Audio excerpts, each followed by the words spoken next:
Бъде най-интересна и най-забавна. Значи, мога да разкажа как само... Минете напред. Понеже предстоят кандидат студентски изпити, мога да окуража кандидат студентите, като им разкажа как само с 4 научени теми влязох в УНСС с отличен 6. Излязох с 5. Значи съм излязох по-главно. Аз влязох в надпис с една басния. Знаех само една от 4 теми и имах късмет да ми се падне единствената, за която имах пищов.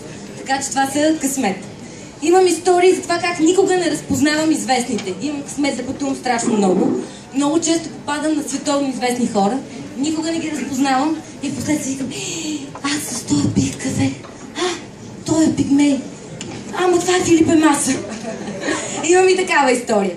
И имам лична, много интересна история за социалните мрежи, която история с неочакван край. Така че ако си изберете, мога да разкажа. Мога да кажа как стана шофьор от любов.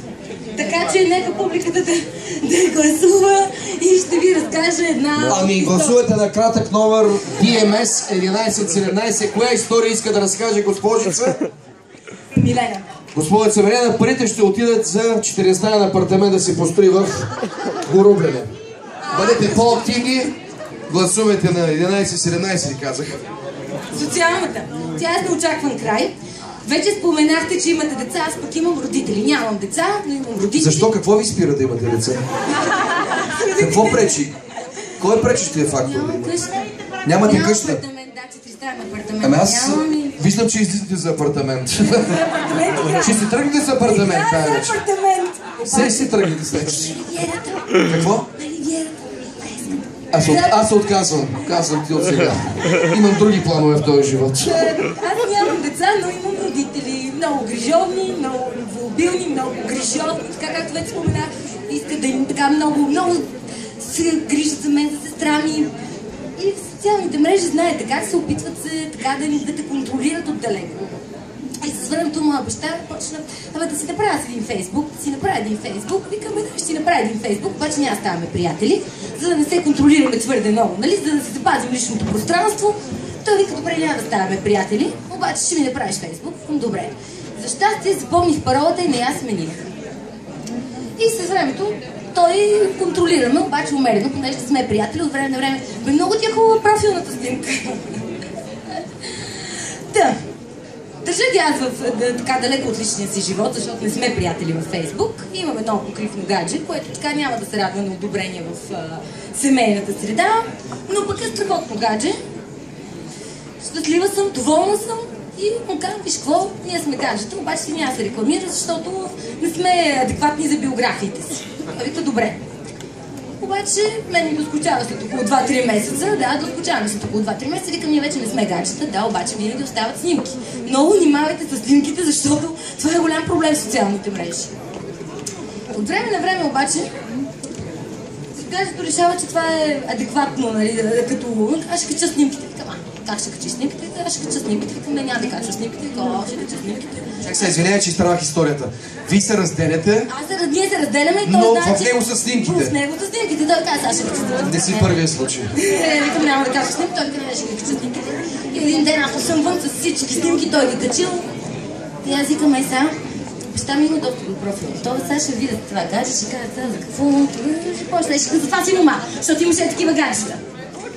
И замислих се, викам: сега ще блокирам. Ще влезем в баща ми, имам му паролата, аз съм създала Фейсбука. Ще вляза, ще го блокирам гаджето и всичко точно. Намирам паролата, влизам, блокирам го, спа спокойно 2-3 седмици. Докато един ден не установявам, че гаджето има втори профил. И аз всъщност, намирайки го по име, съм блокирала профила, на който той няма нашите снимки. И какво да ви кажа? Звъни ми един ден майка ми, вика: ти за това си мома, защото те такива гаджета имаш. Това стука нищо не съм да правя. Те си намерили профила, следят му отдалеко. А какво стана с тия снимки? Изтриги накрая.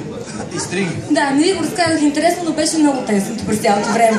Просто не можаха да просветят провокативни. Природни, само по биография. По биография, да. Благодаря ти, аплодисменти, бутилка град получаващи. Орлич, ще дадеш ли? Орлич, ще изпием заедно. И се снимате. С Орлич, ние имаме много... А, вие си имате? Значи всеки път, като се снимаме с Орлин, Всеки път, като се снимаме с Орлин и предизвикваме ревност. И получавам покана за ривиерата. Това е истински факт. Избрахте... Ами, защото само с Орлин се снимаш. Ще получиш и за Марс, ако те... Добре, уважаеми дами и господа, някой представ... снимки, родителите жени ще го приемат. Вече моите имат опит. Свикнаха колкото и са консервативни, твоите също са консервативни, но в крайна сметка ще оженят. Така ли? Защото са добре възпитани. Едните дипломати, другите... певци. Те ви ще говорите, аз ще ви изчакам. Ако 12:15 съм сурна, говорете си. Те хората нямат ангажименти.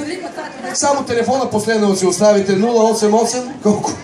И взеха телефоните. Шегувам се, аплодисменти за Милена беше, нали? Го! Елате с този фотоапарат. Елате, ще разкажете история. Престанете да пиете. Забравяйте, началото много слушате.